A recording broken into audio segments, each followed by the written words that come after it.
बनाई है उससे एक बात क्लियर है कि ई साला भी कप रहने दे। नमस्कार, मैं हूं रौनक, रणतंत्र देख रहे हैं आप। और आईपीएल कौन सी टीम जीतेगी इसका सिर्फ आधा फैसला ग्राउंड में होता है, आधा ऑक्शन में हो जाता है। और ऑक्शन जब मेगा ऑक्शन हो जहां पर आपको पूरी टीम बनानी है तो फिर ऑक्शन और भी ज्यादा जरूरी हो जाता है। सऊदी अरब में लगातार 2 दिन हुए ऑक्शन में हमने कई खिलाड़ियों को बिकते हुए देखा। कुछ को इतने पैसे मिल गए कि अब वो एक आईपीएल खेलने के बाद जिंदगी में कुछ ना करे तो भी उनकी 7 पुश्तें मगरमच्छ की तरह पड़ी रह सकती हैं। कुछ खिलाड़ी ऐसे भी थे जो बेहतरीन थे, लेकिन भैया मुझे डॉक्टर की हैंडराइटिंग तो समझ में आ जाएगी, लेकिन ये कभी समझ में नहीं आएगा कि वो खिलाड़ी बिके क्यों नहीं। खैर, मेरे बोलने से क्या होता है, जब मेरी टीम होगी तो मैं खिलाड़ी खरीदेगा। अभी तो मेरे पास पॉपिंस खरीदने के भी पैसे नहीं है।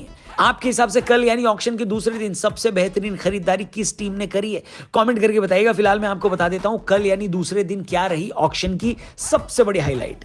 नंबर 1, परसों की तरह कल भी आरसीबी वालों ने अपने फैंस से भर भर के गालियां खाई। अब मुझे समझ में आ गया कि आरसीबी के फैंस चेन्नई, मुंबई और कोलकाता से परेशान नहीं रहते, अपनी ही टीम की मैनेजमेंट से परेशान रहते। कल जब ऑक्शन के टाइम आरसीबी की मैनेजमेंट सो रही थी और सारे बड़े बड़े प्लेयर उनकी नाक के नीचे से निकले जा रहे थे, उस वक्त आरसीबी के फैंस ऑल इज वेल बोल रहे थे। ये कहकर अपने आप को तसल्ली दे रहे थे कि अभी विल जैक्स को आना है, हमारी टीम उसके लिए पैसे बचा कर रख रही है। लेकिन कल जब विल जैक्स का नाम सामने आया और मुंबई ने उनको 5 करोड़ 25 लाख में खरीद लिया, सब लोग हसरत भरी निगाहों से आरसीबी की टेबल की तरफ देख रहे थे कि आरटीएम का इस्तेमाल होगा, लेकिन आरसीबी वालों ने यह इस्तेमाल करने से मना कर दिया। फैंस को तो 440 वोल्ट का झटका लग गया, उनके सर से आसमान चला गया, पैरों के नीचे से जमीन खिसक गई। समझ में नहीं आया कि आखिर आरसीबी वालों करना क्या चाहते हो भैया। खुद आकाश अंबानी को यकीन नहीं हुआ, वो अपनी टेबल छोड़कर आरसीबी की टेबल पर आए और हाथ मिलाकर थैंक यू बोला कि आरटीएम का इस्तेमाल नहीं किया आपने, बड़ा अच्छा लगा। हालांकि कई लोगों को लगता है कि टेबल के नीचे मांडवली हुई है और मुंबई ने विल जैक्स के बदले में आरसीबी को टिम डेविड ले जाने को बोला, लेकिन आरसीबी फैंस के हिसाब से यह भी घाटे का सौदा है, क्योंकि विल जैक्स इस वक्त बेहतरीन फॉर्म में है। 175 का उनका आईपीएल स्ट्राइक रेट है, पिछले साल बेंगलुरु के लिए उन्होंने एक सेंचुरी भी लगाई थी। तो फिर आखिर आरसीबी की मैनेजमेंट ने ऐसा क्या सुन लिया जो पैसा और आरटीएम होने के बावजूद उन्हें जाने दिया। आपको कुछ समझ में आया होगा तो हमें बताना, हमारी समझ से तो ये बाहर है। अब की बार भी आरसीबी वाले ट्रॉफी नहीं, दिल गुर्दे फेफड़े ही जीतेंगे ऐसा लग रहा है। क्या बढ़िया था गुरु।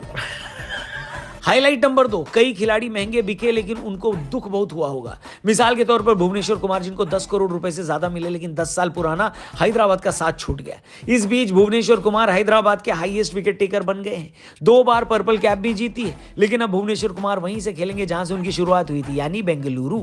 हालांकि भुवनेश्वर के लिए मुंबई ने भी बोली लगाई थी, लेकिन फाइनली उन्होंने दीपक चहर को अपनी टीम में शामिल किया, यानी मुंबई की बॉलिंग लाइनअप होने वाली है बुमराह, ट्रेंट बोल्ट और दीपक चहर। मुझे पता नहीं क्यों ऐसी फीलिंग आ रही है कि मुंबई को अभी से 2025 की आईपीएल की ट्रॉफी दे देनी चाहिए। यानसेन पंजाब गए, कृणाल पांड्या अब विराट के लिए खेलेंगे, नीतीश राणा का भी कोलकाता से पुराना याराना खत्म हो गया, अब वो राजस्थान के लिए हल्ला बोलेंगे। वॉशिंगटन सुंदर गुजरात को बहुत सस्ते में मिल गए, मात्र 3 करोड़ 20 लाख रुपए में। पहले दिन आए होते तो और ज्यादा रुपए में जाते। सस्ते में जाने से याद आया, चेन्नई ने वापस सैम करन को बहुत सस्ते में खरीद लिया, लेकिन इस पूरे ऑक्शन में 2 टीमों ने कोई कप्तानी ऑप्शन नहीं चुना है। आरसीबी के पास तो मौका था, लेकिन उन्होंने फिर भी किसी को नहीं पिक किया। इसका मतलब है कि कोहली इस टीम के कप्तान हो सकते हैं। वहीं कोलकाता से मुझे उम्मीद थी कि कल वो नीतीश राणा को लेकर कैप्टन बना देंगे, लेकिन उनके पास भी कप्तानी मटेरियल कोई नहीं है।